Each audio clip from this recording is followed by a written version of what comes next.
Tabani Abiba biratti maqaa wal balleessaa jiru wali mataa jiru waan kana ati jiddu galatti akka Chaayinaa Oromoo jaalatu tokkotti nu ilaalii jedhanii osuma dhimma nama biraa laallu obboleettiin teenna ol baattee sooyyee biraa miliyoona 18 qaba paayileetiin Oromoo jette. Ana qaban jenne paayileetii Oromoo tokkotu ka biyya faranjii jiraatu miliyoona 18 qabaa jette. Dhugaadha moo achirraa eegallu.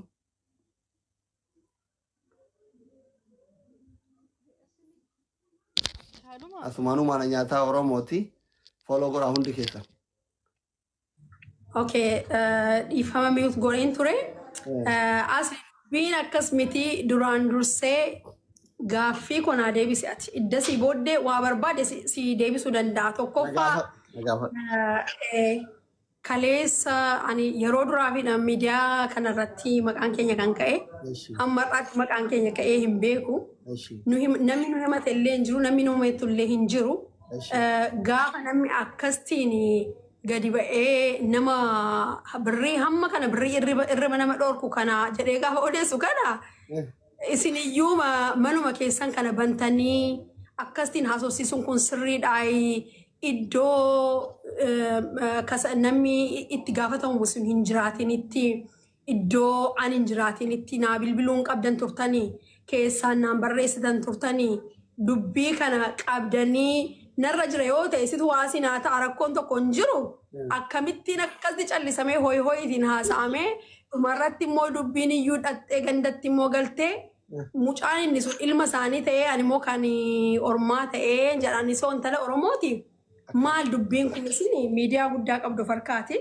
Miidiyaa guddaa of harkaati qabu jechuun ani namni barumsa akka kanarraati fudhatanii barbaadu isinillee jechaadha. Dooktar Asliin illee warri kaanillee maaliif yoo jette namoonni hedduun sobaan hololaan namni of ajjeesu jira, namni gaa'ela hiiku jira, namni gabaarraa badu jira, namni rifatee jiru jira. Anillee xinnoo ishee ija nyaadhee gadi ba'ee ragatiin ta'ee fi badii yoo itti nama baduu danda'u miti gatii ta'eef hin jedhee.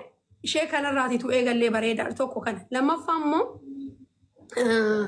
namni naa gaafadhaa jedhe kuni ofiisaa gadi ba'ee gaafata kan keenya jette edda ta'eeti waggaa isaallee hin beektu waggaa 2 yookiin waggaa 8 namni miliyoona 18 nyaatame gooftaa koo waggaa isaa mini guyyaa isaa mini guyyaatti abjuusaa keessa iyyuu wareersaan beektaa. Kanaaf namicha kanatu gaafatachuu qaba isheen. Haqanarraa qabdi taanaan anaaf sooyyeen kana walirraa qabna yookiin immoo jaarsummaa kana himannee turre sooyyeen gaafannee nuun deebisne jettee dubbii shatiitti fufuun kanadha. Achirraa eegaluu qaba malee kana sinirraa qaba sinirraan qabuun abbaan irraa qaba jedhemmoo akkatti natti kennee wajjin gadi ba'ee viidiyootiin anillee isinillee gadi baanee wal duukaa haasa'uudha akkasi. Abbaan irraa qabu fidaadha amma. Abbaan irraa qabu fidaati. Teenyee haqa jiru fuulduraan haasofna mucaan kun immoo eenyu akka argateen gadi baatee ol gashiin haa dubbattu na duukaa rakkoon tokko hin jiru.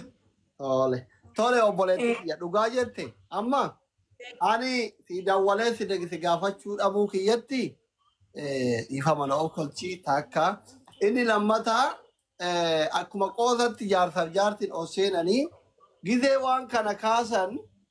Maqaa lamaa meeshiin hin godhina akka namni sun waan kana sirreessuu fi wanni nyaatame yoo jiraate dubbadhaa jennaan keessumaa wal afaan wal qaqqabanii guruppii man nama jaarsaaf jaartii hin beektaa namni lama birallee dabalamee homaa rakkoon qabu ragaa qabnaa risiitii jiraa waa hunda jiraa waan itti saalfannu hin qabnu dubbii dhugaatii nummaanuu dubbannee haasofnu jennaan akkasitti. Maqaa kee meeshiin godhanii isa amma gandatti wal galchan jettuu fi amma inni illee mucalleen baalee atillee wallaggaa ani mootu chaayinadha ani si hundaafuu qixa atillee obboleessa kiyya inni illee obboleessa kiyya wallaahi isallee hin beeku sillee hin beeku inni illee paayileetidha osoo Ameerikaanidha jedhanii osoo carraa Ameerikaa deemuu argadhe mukki rabbiin xiyyaara isaatirra na buusuun mala atillee Dubaayii jirta kiilolee namni gaafaasii.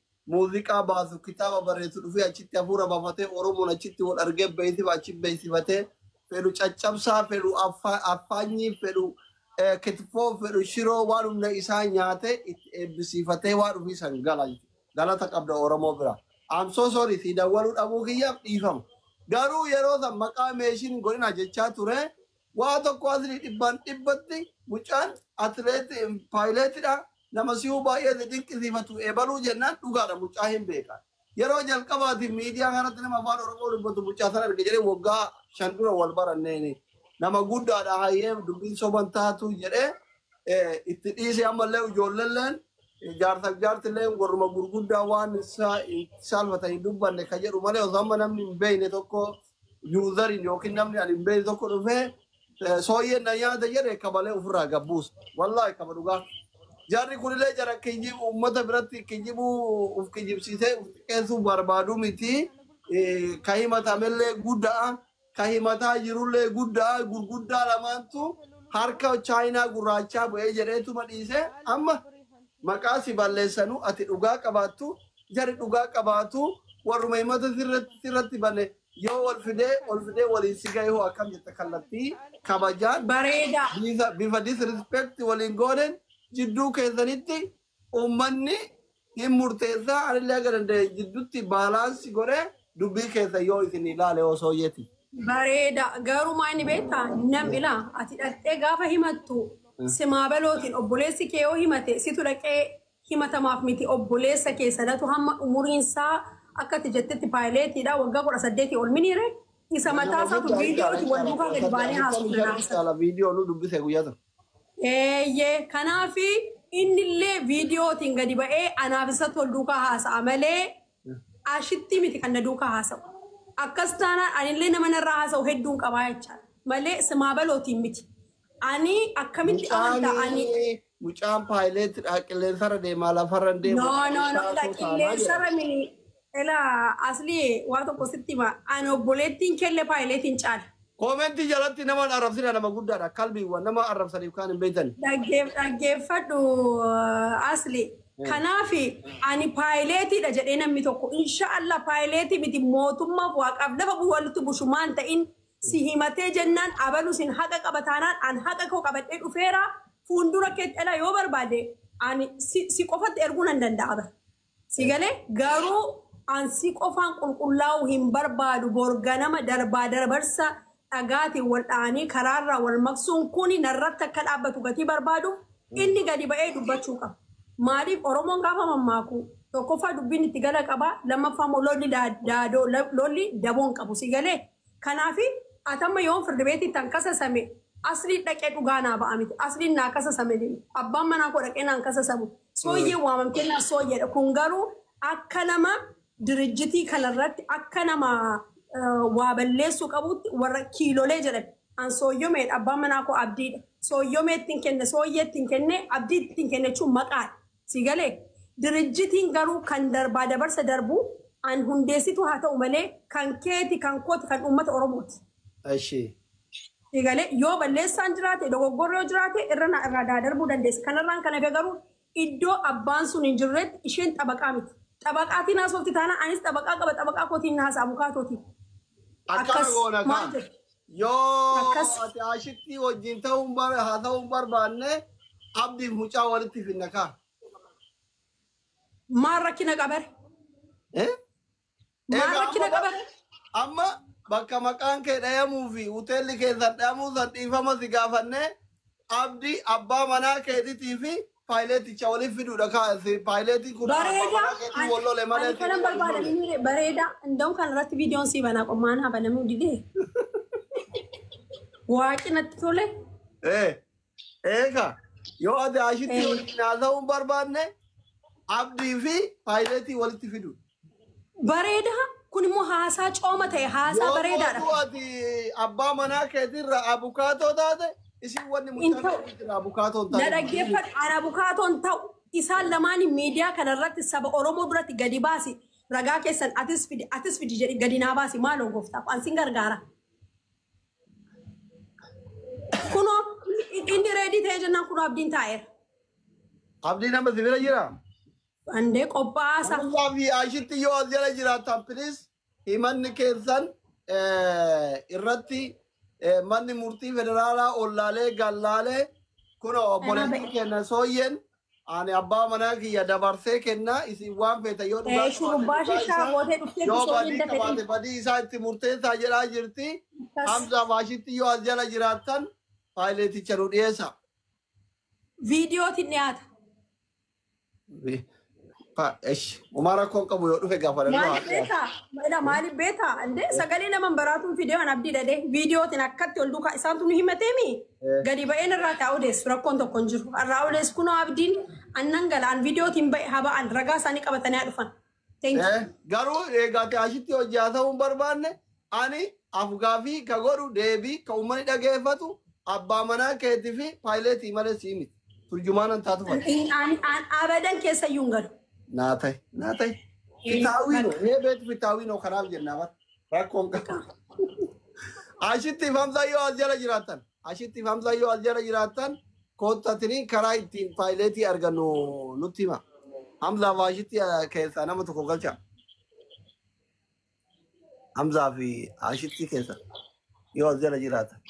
Hin jirtanii 100%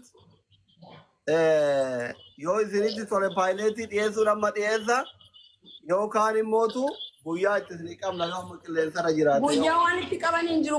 Miliyoonii 18,000 naman ciibsu Dr. Asli maal taate akkamitti raftatti sammuun keessa kaleessa si arge bar viidiyoo keetu ati utaaltu dudduubaan. Miliyoona 18 ammallee deebi'ee jira. Ani ijaan angurraan dhaga'e malee rabbi naa nyaatu ijaan argine miliyoona 18. Miliyoona 18 osoo qabaadhee maal godha Kaayiroo keessaa sila akka Dubaay kanatti taraa takka akka Mubaarak kanatti taraa takka Itoophiyaa taraa takka Dubaay hin deemu.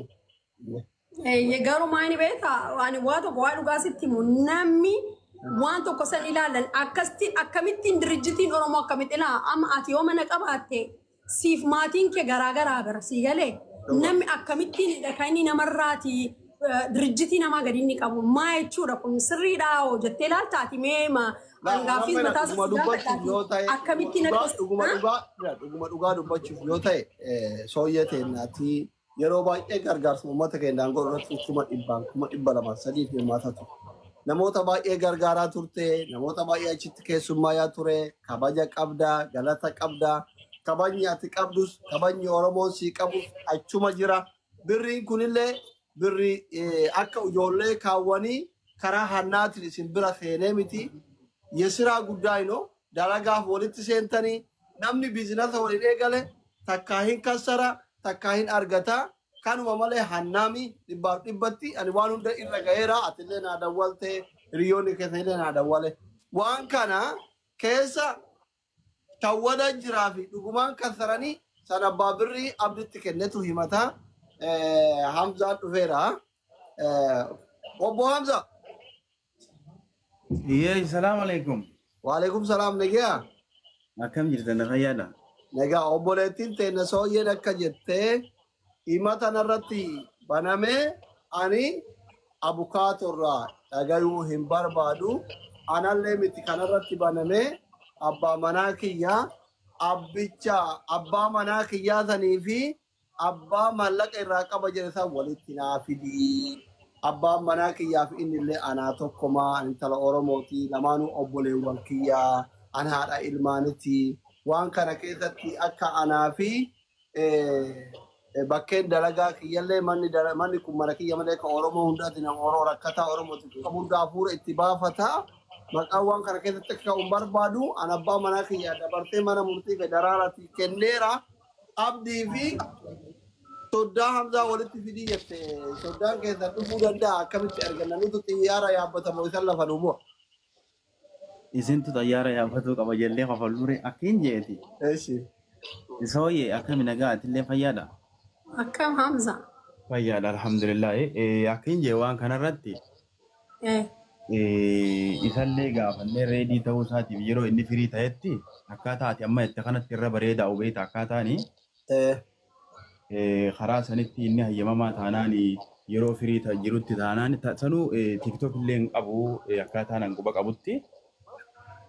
Barbaachisaa taanaan dirqama wanni buufatee illee dhufee asitti akka dhufee waan kana ragaa jiruu fi maal akka jiruu fi yeroo akkam akka abdii walitti dhufanii fi maal akka jiru wajjin yoo dhufee ibsanuu godhuudhaaf reedii ta'u taate gaafadheetii waan jiru wanni godhannee beellamaan Saa inni firii jirutti walitti deebinee karaa bareedaadha jeetii yaada karaan kun asii warri shamarranii lamaan asii dubbachuu fi dhimmi akkas ta'ee fi akkas ta'e osoo hin taane abbaa dhimmichaa lamaan yeroo dura walitti dhufanii fi maaliif walitti dhufanii fi agriimantii akkam waliin mallatteessanii fi maal akka jiru guutuu rasiinni maallaqni akkamitti dabree jedhanii fi wannummaan kun eessa akka ta'e as ga'etti karaa bareedaadhaan ibsa godhamuu qaba jeetii yaada.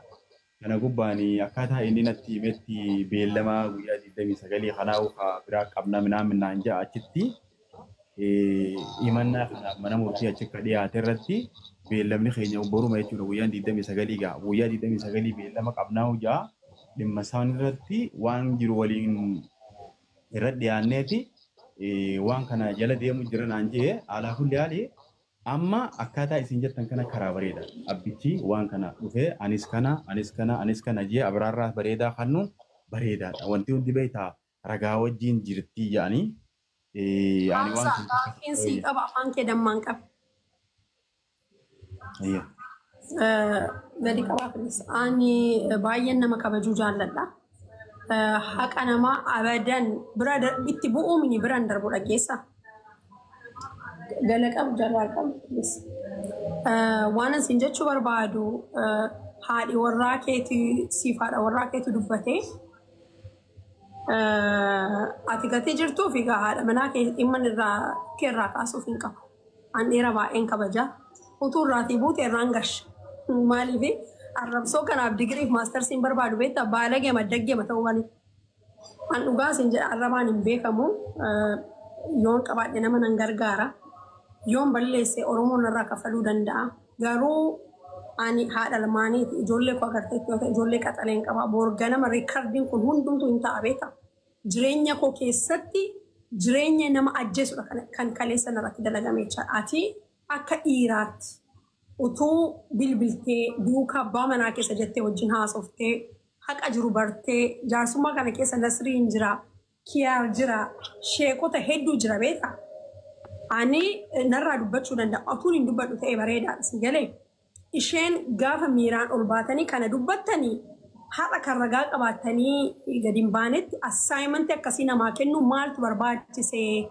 Namni kun qophaa'ee naa gaafadhaa isiniin jedhee firdibeetiitiin qabate taanaan firdibeetiin qabe dubbii jettemii firdibeetiin qabatee firdibeetiin maal akka jiru innuu gadi ba'ee dubbachuu danda'a si galee.